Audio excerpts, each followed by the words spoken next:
Hi everybody, this is chapter 3. It's called Rumpelstiltskin. "I'm home," Stink called, bursting through the front door. "How was your field trip?" Mom asked. "You mean my smell trip?" said Stink.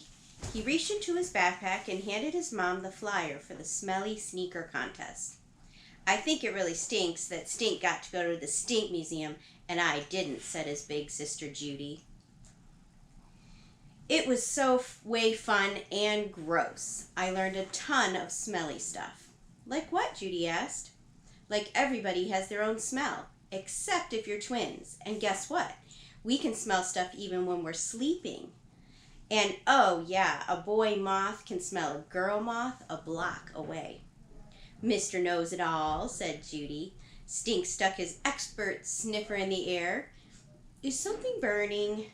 "Ah!" said Mom, rushing to the kitchen and whisking the skillet off the stovetop. She waved her hand through the smoke. "I was making toasted cheese sandwiches for you kids." "And now your cheese sandwiches are toast," said Judy, cracking herself up. "Good thing you smelled something, Stink," said Mom. Human smoke alarm," said Judy. "At the museum, kids were calling me the nose," said Stink, tapping his right nostril. "I found out today that I can smell stuff really, really great, better than anybody in my whole class. Sophie says I smell better than a dog." "I should hope so," said Mom. Mom and Judy cracked up. "Woof," said Stink. "And here, I thought you just had a nose for trouble," said Mom. "Laugh all you want," said Stink, "but this nose could make me famous." "My elbow's famous," said Judy, holding up the elbow that once starred in a picture in the newspaper. "No, I mean it. When I grow up, I'm going to do something great with this nose," said Stink. You can't waste a nose like this." He admired himself in the mirror, turning his head from left to right and studying the nose, his best feature. "You could be a circus freak," said Judy, "like that guy with the 7.5-inch long nose." "No, I mean like a professional smeller. I thought you wanted to be president of your own candy store." "That was before the nose," said Stink. "What happened to being an inventor?" said Mom. "I can still invent stuff, like an alarm clock that wakes you up with a smell." "There's no such job as a smeller, is there, Mom?" Judy asked. "I don't really know," said Mom. "Maybe you could work for a perfume company. Or you could test smells for new products." "I have a smell test," said Judy. "Cover your eyes with a blindfold and I'll find smelly stuff and see if you can guess what it's called. The Way Official Moody Stinkathon." "Easy," said Stink. The two kids ran upstairs. Judy got a bandana and tied it nice and snug over Stink's eyes. She held the end of a pencil under his nose. Rubbery. Smells like a pencil." "A pencil eraser," said Stink. "Ah!" Judy picked up a marker from Stink's desk. "Smelly marker. Red." "You peek," said Judy. "Did not." "Did too. Nobody can smell colors. Not even Mr. Knows-It-All." "Uh-huh. It's watermelon flavored." Judy held up a bubblegum comic. Stink sniffed several times, and he thought. He sniffed again. "Bubblegum." "Wrong," said Judy. "Bubblegum comic." "No fair," said Stink. Judy went and got her Venus flytrap. Stink sniffed the air once, twice. "Jaws," he said, grinning. Now, if you don't know what a Venus flytrap is, it's a kind of plant, and it opens up like this. It has jaws, so they must have named their plant Jaws. "How did you know?" asked Judy. "Venus flytraps don't smell." "They do if they've been eating raw hamburger and dead flies." "Hold on, wait right there." Judy ran downstairs and came back with more stuff to smell. One by one, she held them up to Stink's nose. "Pepper," said Stink. "Achoo!" He sneezed. Dad's coffee. Black. Stinky cheese. Week old pizza." "Wow," said Judy. "You even got the week old pizza.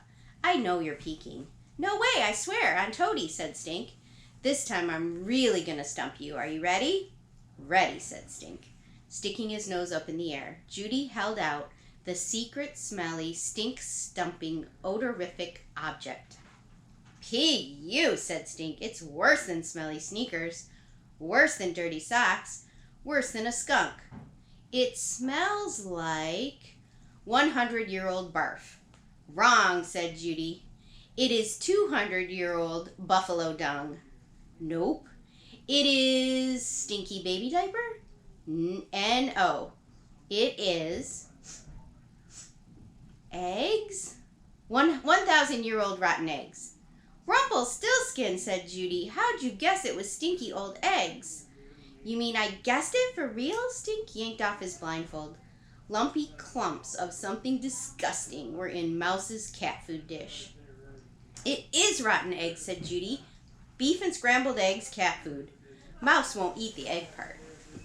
Just call me Rumpelstiltskin, said Stink, cracking himself up.